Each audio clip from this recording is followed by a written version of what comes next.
ሙስሊሞች በትህትና መልሱልኝ። ነብዩ መሐመድ ሰለላሁ ዐለይሂ ወሰለም ጀነት መሆናቸውን እንዴት አወቃችሁ? ዝሙት ልትሰራ፣ ልትሰርቅ፣ ልትክድ፣ ሰውን ቀልብ ለመስበር ባሰብክ ጊዜ እንዲሁም ደግሞ እኛን ተከትሎ መስገድ አይበቃም ብለው ደምድመዋል። በአራት ነጥብ ማለት ነው። አንዲት ክርስቲያን ወገናችን እዚህ ጋር ጥያቄ ትጠይቃለች፣ እንመልስላት።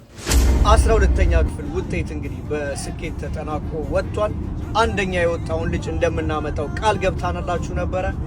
ላ ተቅነጡ ሚን ረሕመቲላህ። ልክ ዝሙት ልትሰራ፣ ልትሰርቅ፣ ልትክድ፣ ሰውን ቀልብ ለመስበር ባሰብክ ጊዜ፣ የትኛውም ወንጀል ልትሰራ ባሰብክ ጊዜ አላህ ከፊት ለፊት መሆኑን እቺን የቁርአን አያ አስታውሳት። አለም ያዕለም ቢአነ አላህ የራ፣ አያቅም እንደ ሰው ልጅ አላህ እንደሚመለከተው የሚለውን የቁርአን አያ አስታውስ። ወይ ጉዴ፣ ወይ ወንጀሌ፣ ወይ ድንበር ማለፌ፣ እንዴት ወደ ጌታዬ ልመለስ ብለህ ደግሞ ጭንቅ ጥብብ ደግሞ ስትል እቺን የቁርአን አያ አስታውሳት። ቁል ያ ኢባዲየ አለዚነ አስረፉ ዐላ አንፉሲሂም ላ ተቅነጡ ሚን ረሕመቲላህ ኢነላሃ የግፊሩ ዙኑበ ጀሚዓን። እናንተ በወንጀላችሁ ድንበር ያለፋችሁ ባሪያዎቼ ሆይ ተስፋ አትቁረጡ፣ አላህ እንኳን አንተን ሁላችሁንም ይምራችኋል እያለ ነው አላህ። ከመሬት እስከ ሰማይ ወንጀል ሰርታችሁ ከኔ ጋር ብትገናኙ፣ ነገር ግን በኔ ላይ ያላጋራችሁ ከሆነ ጌታዬ ምሕረት ለግሰን ብላችሁ ከለመናችሁ ከሰማይ እስከ መሬት የሚያክል ምሕረቱን ለግሳችኋለሁ ይላል። ከኔ የሚጠበቀው ካንቺ የሚጠበቀው ከኛ የሚጠበቀው ወደ አላህ መመለስ ብቻ ነው። አዛኝ አይደል? ሩህ ዋር ለጌታችን ረሕመትን ጌትዬ።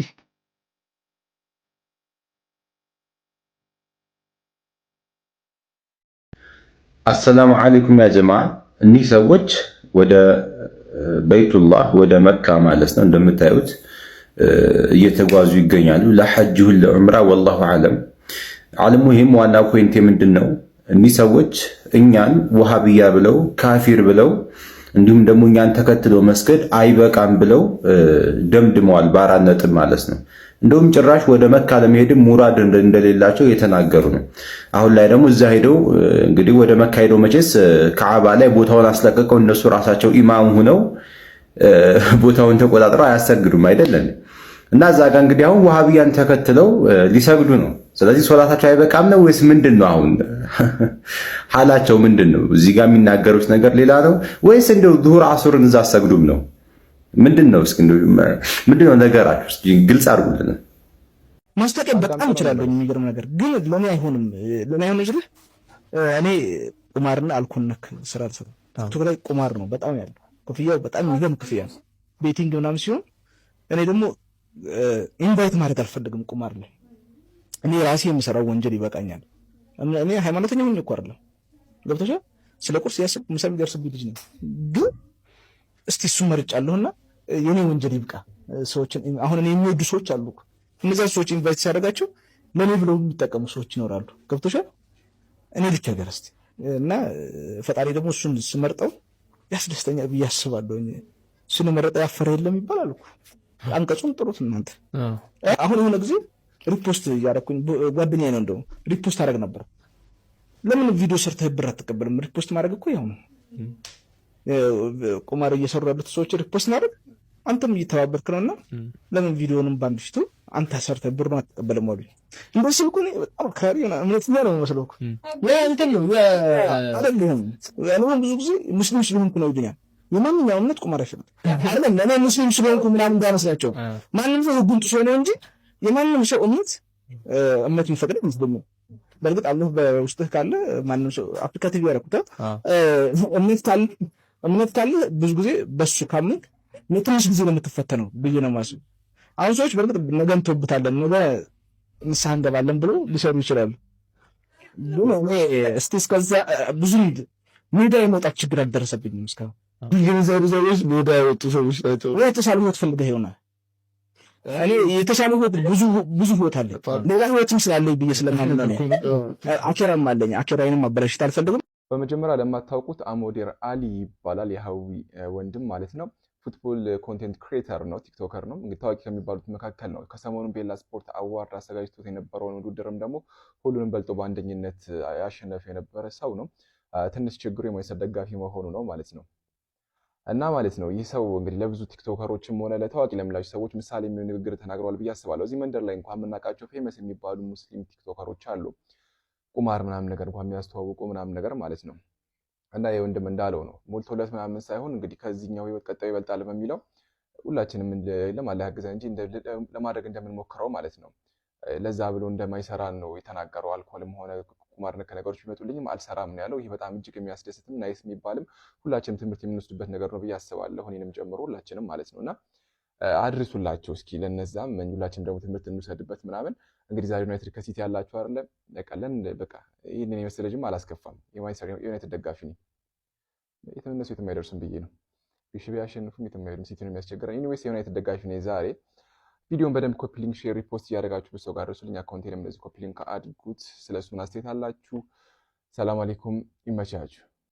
ፊቱ ያልተሸፈነው ጀናዛ መነጋገሪያ ሆኗል። በመስጂድ አልሐረም ሰላተል ጀናዛ ከተሰገደባቸው ጀናዛዎች መካከል አንዱ ፊቱ ያልተሸፈነ ሆኖ ታይቷል። ይህ የሆነበት ምክንያት ሙስሊሞች የኢህራም ልብሳቸውን ለብሰው ኡምራ እያደረጉ ከሞቱ ፊታቸው ስለማይሸፈን ነው። ነቢዩ ሙሐመድ ሰለላሁ ዐለይሂ ወሰለም አንድ ሰው ኢህራም ለብሶ ሲሞት በሁለቱ ልብሶቹ አልብሱት፣ ራሱንም ሆነ ፊቱን አትሸፍኑት፣ እሱም የቂያማ ቀን ጦል ቢያን እያነበበ ይነሳልና ብለዋል። ይህም ኡምራ ሐርሞ በኡምራ ውስጥ እያለ የሞተ ሰው ፊቱ ሳይሸፈን ሰላተል ጀናዛ መስገዱ የረሱል ሱና ስለሆነ ይህ መደረጉ ተነግሯል።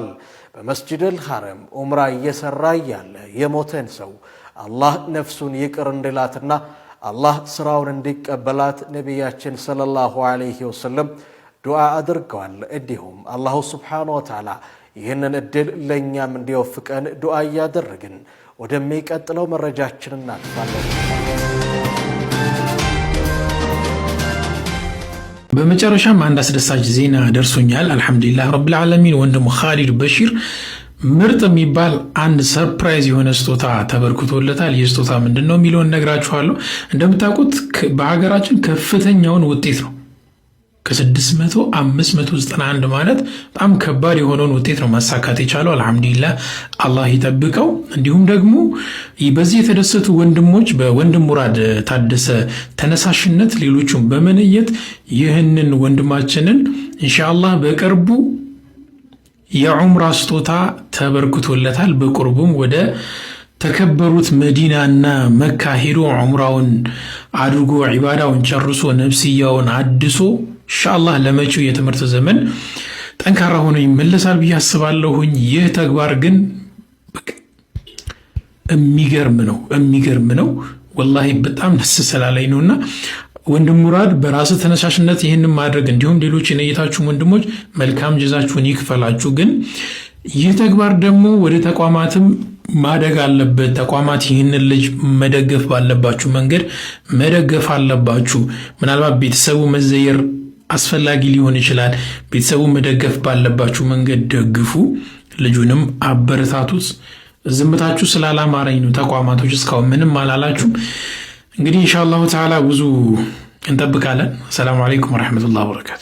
12ኛ ክፍል ውጤት እንግዲህ በስኬት ተጠናቆ ወጥቷል። አንደኛ የወጣውን ልጅ እንደምናመጣው ቃል ገብታናላችሁ ነበረ።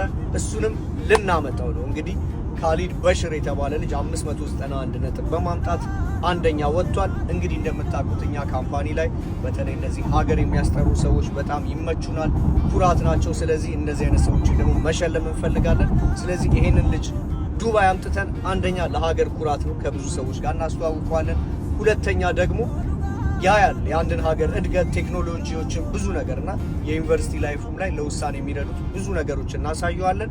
እንግዲህ ካሊድ ይሄንን ነገር ሰምተ ከነበረ ኮንታክት አድርገን ቤተሰቦቹ የምታውቁ ሰዎችም ኮንታክት አድርጉን።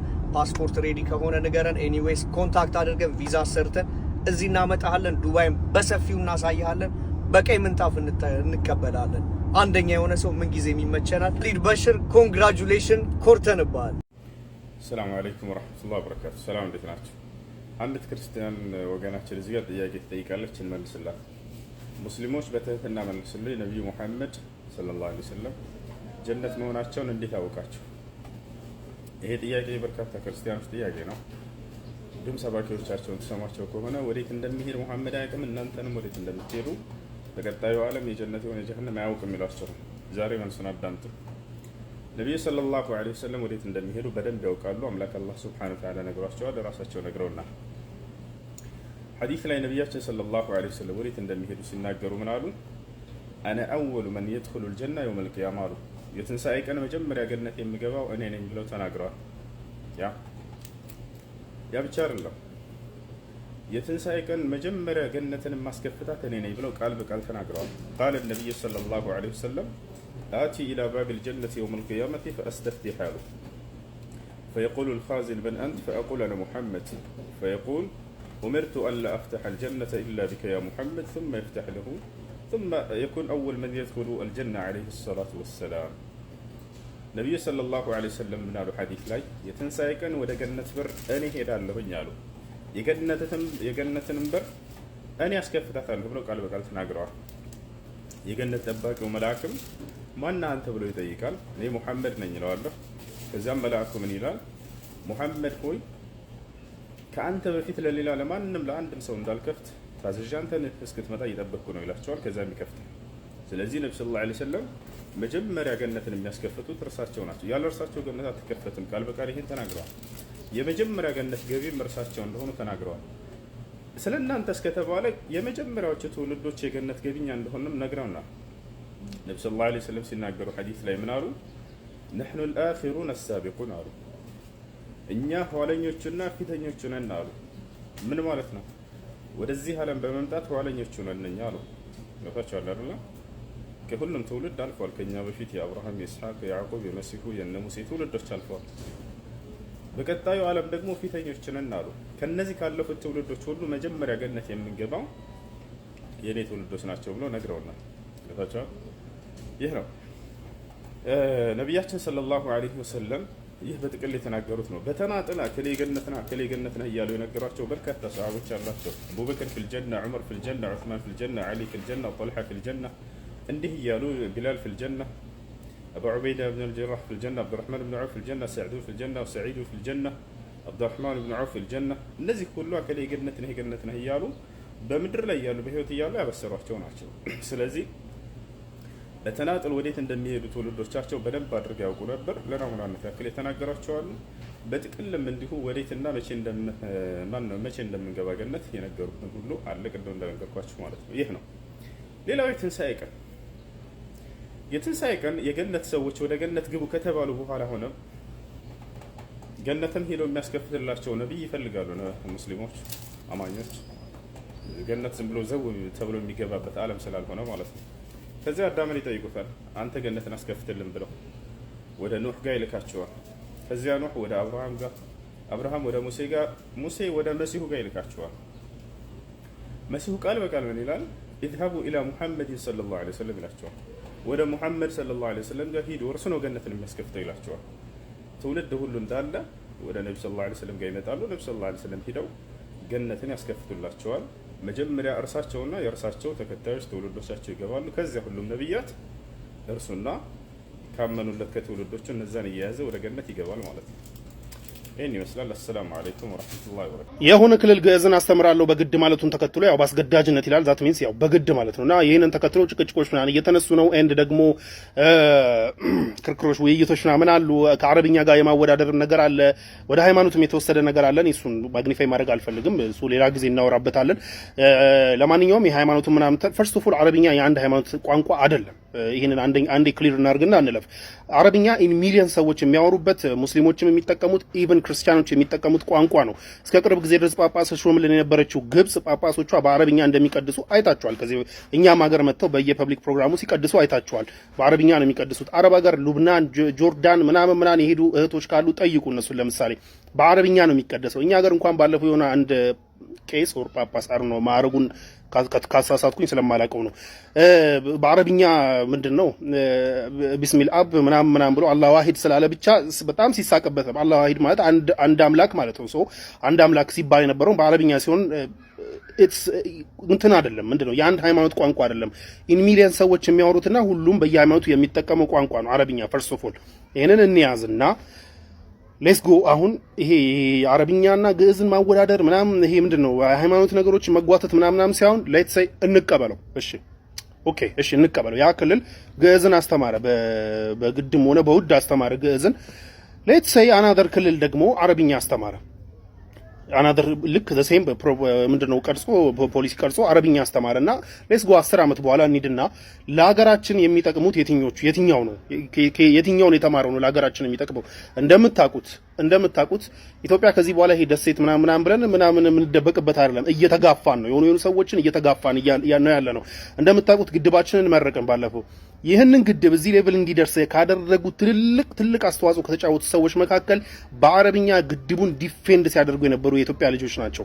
ዋይ ፍርድ ቤት ተከሰ ስትቀርብ ጠበቆቹን እዚህ ቲክቶክ ላይ ያሉትን ጠበቆች መጠየቅ ትችላላችሁ። ፍርድ ቤት ተከሰ ወንጀለኛ ተብለ ተከሰ ስትቀርብ ያንተ የፈርስት ላይን ኦፍ ዲፌንስ ዳኛውን ማሳመን ከቻልክ እኔ አይደለሁም ብለ ማሳመን ከቻልክ ዳስ አናዘር ሌቭል ይመቸ። ግን the first thing ዳኛውን ኮንፊውዝ ማድረግ መቻል ራሱ ትልቅ ነገር ነው። እንዴት ማለት መሰላችሁ? የሆነ ነገር አደረገ ተብሎ ተከሰስ፣ የሆነ ነገር አድርጋል ተብለ ስትከሰስ ያን ነገር አለማድረግህን ኮንቪንስ ማድረግ ሌላ ጉዳይ ነው፣ ዳኛውን ማሳመን ግን ያ ነገር ሌላ ሰው ሊያደርገው ሆኖ ሌላ ሰው አድርጎት ሊሆን እንደሚችል ኦር በራሱ የሆነ ነገር ሆኖ ሊሆን እንደሚችል ኦር ሌሎች ምክንያቶች ሊኖሩ እንደሚችሉ ዳኛው ጭንቅላት ላይ እንዲጫር ይሄ ጥያቄ እንዲጫር አደረክ ማለት ራስን ዲፌንድ አድርጋል። ታይም ይገዛልሃል፣ አትሊስት ታይም ይገዛልሃል። ኢትዮጵያን እኛ ባለፉ በአባይ ጉዳይ ማለት ነው በአረብኛ ሲከራከሩ የነበሩ ሰዎች the whole አረብ ወርልድን ኮንቪንስ ባያደርጉም እንኳን የኢትዮጵያም ሐቅ እንዳለ የኢትዮጵያም ሳይድ ኦፍ ስቶሪ እንዳለ ኢትዮጵያም የምትናገሩ ነገር ሴንስ የሚሰጥ እንደሆነ እንዲያውቁና አትሊስት ጭንቅላታቸው ውስጥ ኮንቪንስ ባናረጋቸውም አትሊስት ኮንፊውዝ አድርገናቸዋል። ይህን ልናደርግ የቻልነው እንደዚህ አረብኛ በሚናገሩ ዲፌንድ ሲያደርጉ በነበሩ የኢትዮጵያ ልጆች ነው። ሶ ኢትዮጵያ በእነዚህ ትልልቅ ፕሮጀክቶቿ የሆኑ ሀገራቶች ጋር እየተጋፋች ነው። ከዚህ በኋላ የምትደበቅ ሀገር አለች። ለምሳሌ ግድባችን ከዚህ በኋላ ራሱ ስሙዝሊ ኦፕሬት እንዲያደርግና ከኃይላችንን መሸጥ ካለብን እንድንሸጥ ምናምን ገና ዲፕሎማሲ ይጠይቃል። ዋን ሁለተኛ ግድቡ ብቻ አይደለም። ለምሳሌ ኒውክሌር ሪአክተር እንገነባለን ብለናል። ኒውክሌር ሪአክተር ገነባ ይህንን ራሱ ፕሮጀክት ለማሳካት ገና ዙሪያችን ያሉ አገራት አረቢክ ስፒኪንግ አገራቶች ናቸው። ከነሱ ጋር በዲፕሎማሲ በመግባባት መኖር ግዴታ ነው። ለማደግ ከፈለክ ግዴታ ነው። የባህር በር ያስፈልገናል። ያለ ባህር በር ሰርቫይቭ አናደርግም። ከዚህ በኋላ ከተወሰነ ጊዜ በኋላ የባህር በር አለመኖራችን ከፍተኛ ነገር ነው የሚያመጣብን። የባህር በርን ይዛልናል። የምንይዘው የባህር በርን ሼር የምናደርገው ከአረቢክ ስፒኪንግ አገራቶች ጋር ነው። ሼር የምናደርገው ከነሱ ጋር መነጋገር መግባባት ግዴታ ነው በሚገባቸው ቋንቋ። ከዚህ በኋላ እንደ ካሚንግ ይርስ ማለት ነው አይደለም አረብኛ ቅንጦት ሊሆን ኢትዮጵያ ላይ ቅንጦት ሊሆን ይቅርና በመሪዎቻችን ደረጃ እንኳን አረብኛ ፍሉዌንትሊ መናገር እንደ ስታንዳርድ መሆኑ የማይቀርበት ጉዳይ ነው። ምክንያቱም ዙሪያችን ያሉት አረብ ሀገራቶች ናቸው። በገንዘብ በኢኮኖሚ በምን በጣም የጦፉ ናቸው። ሁሉም ለዲፕሎማሲ የሚፈልጋቸው ናቸው።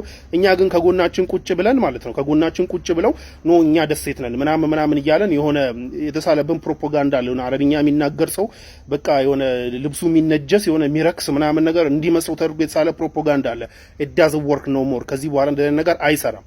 ሶ ይሄ ሁሉ የምንሰራቸው ትልልቅ ፕሮጀክቶችና የምንጋፋቸው የሆኑ ሰዎችን ልንጋፋ ነው የሆኑ ሰዎችን ልንጋፋ ነው። እንደዚህ አይነት ፕሮጀክቶችን ስንዳፈር ሶ የምንጋፋቸው ሰዎች ጋር ይሄ መገፋፋት ወደ ጸብ እንዳይሄድ በዲፕሎማሲ በመተማመን በመነጋገር ልንፈታው የምንችለው በሚገባቸው ቋንቋ ስንነጋገር ነው።